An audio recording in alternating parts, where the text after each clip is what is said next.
In today's video, I will show you how to add bullet points in Google Docs. Particularly, I will show you how to add main bullet points, sub bullet points and sub bullet points in the Google Docs document. Let's get started. So this is the list we have.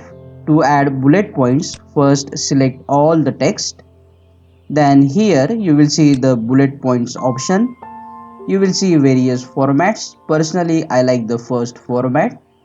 Click on any of this format and the bullet points will be inserted.